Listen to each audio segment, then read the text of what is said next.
Welcome to Praveen academy. और आज इस वीडियो में हम लोग 19 और 20 सितंबर 2021 से संबंधित करंट अफेयर्स को देखेंगे। तो आइए शुरू करते हैं। पहला क्वेश्चन है, हाल ही में 17 सितंबर 2021 को शंघाई सहयोग संगठन के सदस्य देशों के प्रमुखों की बैठक कहाँ संपन्न हुई? पहला ऑप्शन है ताजिकिस्तान, दूसरा बीजिंग, तीसरा नई दिल्ली, चौथा उज्बेकिस्तान। तो सही आंसर इसका ए है, ताजिकिस्तान में बैठक इसकी आयोजित की गई है दुशानबे में। और इसकी अध्यक्षता जो है वो ताजिकिस्तान के राष्ट्रपति एमोमली रहमान ने की हुई है।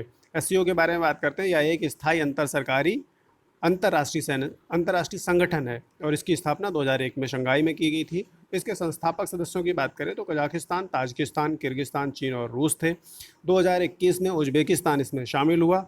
इसके बाद 2007 में भारत और पाकिस्तान को इसकी सदस्यता प्रदान की गई। इसके साथ इसमें कुल 8 सदस्य हो गए हैं। वर्तमान में 8 सदस्य हैं। दूसरा क्वेश्चन था, हाल ही में मॉडल किराएदारी अधिनियम अपनाने वाला पहला राज्य कौन सा है? पहला ऑप्शन है असम, दूसरा पश्चिम बंगाल, तीसरा आंध्र प्रदेश, चौथा कर्नाटक। तो सही आंसर इसका ए है, असम के द्वारा शुरू किया गया है, इसको लागू किया गया है किराएदारी। तो जून 2021 में केंद्रीय मंत्रिमंडल के द्वारा मॉडल किराएदारी अधिनियम को मंजूरी दी गई थी। तो इसको लागू किया है किसने? सबसे पहले असम ने। नेक्स्ट क्वेश्चन है हमारा, 1380 किलोमीटर लंबा और 8 लेन वाला दिल्ली मुंबई एक्सप्रेसवे, जो कि विश्व का सबसे लंबा एक्सप्रेसवे होगा, यह किस राज्य से होकर नहीं गुजरेगा? पहला ऑप्शन है पंजाब, दूसरा हरियाणा, तीसरा राजस्थान, चौथा मध्य प्रदेश। तो सही आंसर इसका ए है, पंजाब से होकर नहीं गुजरेगा। और यह एक्सप्रेसवे दिल्ली, हरियाणा, राजस्थान, मध्य प्रदेश और गुजरात से होकर गुजरने वाला है, जो 2023 में शुरू होगा। 8 लेन वाला है और इसको 12 लेन के तक विस्तारित किया जा सकेगा। नेक्स्ट क्वेश्चन है, G33 समूह किससे संबंधित है? पहला, कृषि में विशेष उत्पादों का मित्र समूह। दूसरा, वित्तीय स्थिरता से संबंधित विकसित देशों का समूह है। तीसरा, वित्तीय स्थिरता से संबंधित विकासशील देशों का समूह है। और तीसरा है नाटो के विरोध में विकासशील देशों का समूह। तो सही आंसर इसका ए है, कृषि में विशेष उत्पादों का मित्र समूह है ये। और ये विकासशील देशों का गठबंधन है। इसकी स्थापना 2003 में की गई थी। वर्तमान में इसके 47 मेंबर हैं। भारत इसका मेंबर है। इसके अलावा विश्व व्यापार संगठन वार्ताओं के संबंध में यह समूह कृषि के संबंध में रक्षात्मक रवैया रखता है। कृषि है यहाँ पे मिसप्रिंट है। इसके अलावा विकासशील देशों के लिए जरूरी बाजार खोलने की सीमा को भी सीमित करने का यह प्रयास करता है। और यह समूह विशेष उत्पादों के लिए छूट के प्रावधान की सिफारिश करता है। नेक्स्ट क्वेश्चन है, निम्नलिखित कथनों पर विचार करें। पहला है, भारत में यूरेनियम के निक्षेप धारवाड़ के चट्टानों में पाए जाते हैं। दूसरा कथन है, यूरेनियम राजस्थान के उदयपुर, अलवर और झुंझुनू जिले में पाया जाता है। और तीसरा है, यूरेनियम केरल में बहुतायत में मिलता है। तो बताना है कि इनमें से कौन से कथन सही हैं। पहला है, कौन सा कथन सही? पहला, दूसरा, तीसरा या चौथा? सही आंसर इसका बी है, पहला और दूसरा कथन सही है। तीसरा कथन रॉन्ग है, क्योंकि यूरेनियम जो है वो महाराष्ट्र के भंडारा और हिमाचल प्रदेश के कुल्लू और झारखंड की सिंहभूम में भी पाया जाता है, लेकिन केरल में बहुतायत में नहीं पाया जाता। ये गलत है। इसके अलावा यूरेनियम में यूरेनियम 235 नामक एक दुर्लभ रेडियोधर्मी समस्थानिक होता है, जिसका उपयोग निम्न संवर्धन स्तर पर, समर्थन गलत है, संवर्धन होगा, संवर्धन स्तर पर परमाणु रिएक्टरों में ईंधन के लिए और उच्च संवर्धन स्तर है उस पर परमाणु बमों के ईंधन के रूप में इसका प्रयोग किया जाता है। नेक्स्ट क्वेश्चन है, आइसोथर्मल फोर्जिंग तकनीक के संबंध में कौन से कथन सही है? पहला, इसे डीआरडीओ के द्वारा एरो इंजन के लिए विकसित किया गया है। दूसरा है, यह क्रांतिक तापमान के नज़दीक सम तापमान पर किसी धातु को किसी सांचे में ढालने की तकनीक है। तो बताना है कि इनमें से कौन सा कथन सही? दोनों ही कथन सही है, आंसर सी है इसका। तो इसमें जो तापमान है उसमें कोई कमी किए बिना सांचे और जो वर्क पीस है उसको एक ही तापमान पे गर्म किया जा सकता है। तो इसमें लागत कम आएगी, लागत इससे बचा जा सकेगा। नेक्स्ट क्वेश्चन है, सरकार द्वारा दूरसंचार क्षेत्र में स्वचालित मार्ग से कितने प्रतिशत प्रत्यक्ष विदेशी निवेश की अनुमति दी गई है? तो दूरसंचार क्षेत्र में पहला ऑप्शन है 100%, दूसरा 74%, तीसरा 49% और चौथा है 39%। सही आंसर इसका ए है, 100% प्रदान की गई है। नेक्स्ट क्वेश्चन है, निम्नलिखित कथनों पर विचार करें।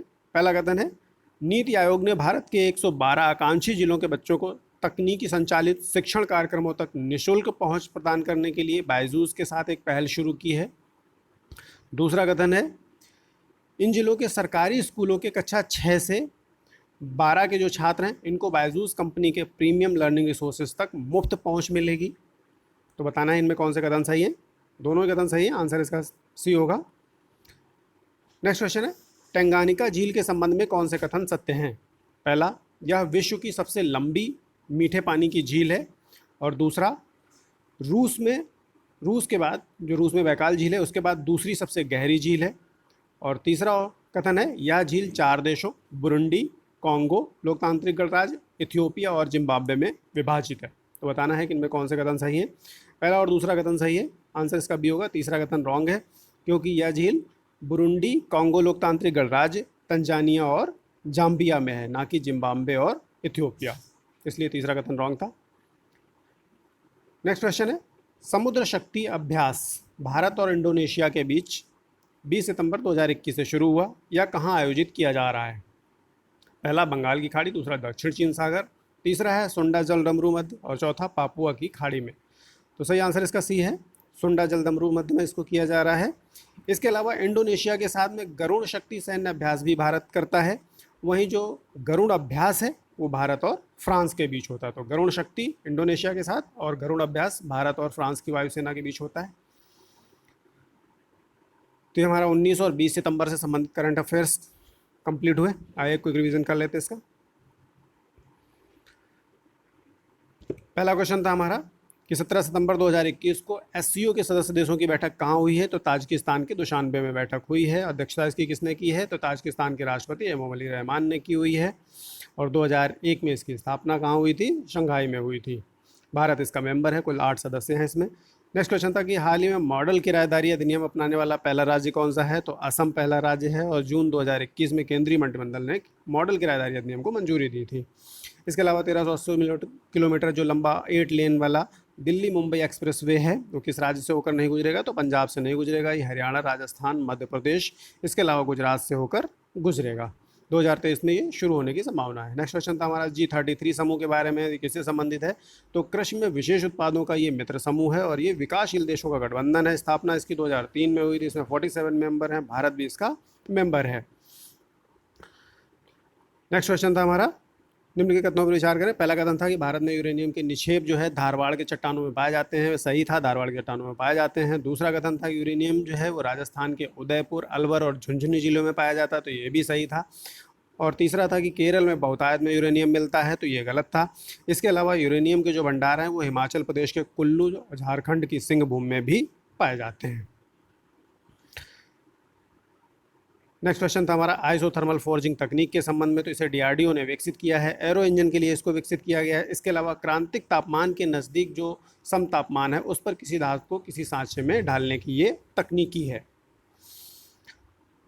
तो इसमें सांचे को और वर्कपीस को एक ही तापमान पर गर्म किया जाता है। नेक्स्ट क्वेश्चन था हमारा, सरकार द्वारा दूरसंचार क्षेत्र में स्वचालित मार्ग से कितने प्रतिशत प्रत्यक्ष विदेशी निवेश की अनुमति दी गई। तो 100% दी गई है। नेक्स्ट क्वेश्चन था कि भारत निम्नलिखित कथनों पर विचार करें। तो पहला था कि नीति आयोग ने भारत के 112 आकांक्षी जिलों के बच्चों को तकनीकी संचालित शिक्षण कार्यक्रमों तक निःशुल्क पहुंच के लिए बायजूस के साथ एक पहल शुरू की है, तो ये सही था। इसके अलावा जो कक्षा 6 से 12 तक के छात्र हैं, बायजूस कंपनी के प्रीमियम लर्निंग जो रिसोर्सेज हैं वहाँ तक मुफ्त पहुँच इनको मिलेगी।